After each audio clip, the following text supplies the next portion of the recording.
क्या पाया? दिल्ली विस्फोट के बाद पूरे भारत में जागो हिंदू जागो अभियान के तहत विश्व हिंदू रक्षा परिषद लोगों को जागरूक कर रही है, क्योंकि एक तरफ ईसाईकरण, दूसरे इस्लामीकरण, तीसरे इस तरह साजिश जो ऐसी थी जिसमें 2 लाख लोगों की हत्या करने की योजना बनी थी, वो तो मोदी जी के खुफिया रिपोर्ट के माध्यम से अपराधी पकड़े गए।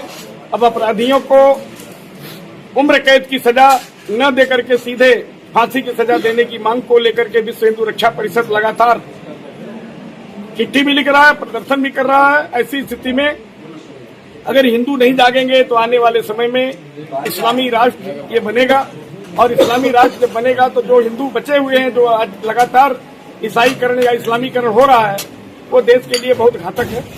आज हम लोग वाराणसी कैंट रेलवे स्टेशन पर आए थे। कुछ जगहों पर मेटल डिटेक्टर नहीं है, जिसमें लाखों लोग उस रास्ते से आते जाते हैं।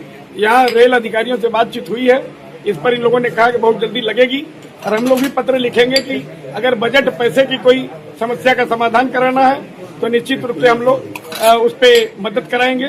और मैं अभी और उच्च अधिकारियों से, जैसे यहाँ ADRM वगैरह से भी दूरभाष पे वार्ता हम लोग करते हैं, और करके वार्ता करने के पश्चात इस समस्या का समाधान कराने का प्रयास करते हैं। वाराणसी में आतंकवादी घटनाएं हो चुकी हैं, ये जो डिटेक्टिव मशीन काम नहीं करी, किस तरह की लापरवाही आप नहीं, अगर नहीं काम कर रही तो अधिकारियों की खिलाफ जो है कार्रवाई फिर होगी, क्योंकि अगर कहीं से खरीदी गई है या उसमें कोई प्रॉब्लम है, नहीं बनवा पा रहे हैं, तो ये अधिकारियों की गलती है। अब ब्लास्ट हुआ है दिल्ली में, उसके बाद हिंदूवादी जो नेता है, संगठन के नेता है, वो निशाने पे हैं, आपका भी नाम है, क्या किस तरह देख रहे हैं? पूरे भारत में 4 लोगों के नाम आया था, संजोग से चारों लोग लखनऊ के हैं। तो चूंकि हम धर्मांतरण का प्रमुख आरोपी जो हजारों बहन बेटियों का किया था, जमालुद्दीन उर्फ छांगुर बाबा, इसके साथ साथ हम लोगों ने काफी लोगों को जेल के अंदर भी कराया है, और जो भी लव जिहाद और लैंड जिहाद में उनको जेल के अंदर हम लोग कराते हैं और पीड़ितों को न्याय दिलाते हैं।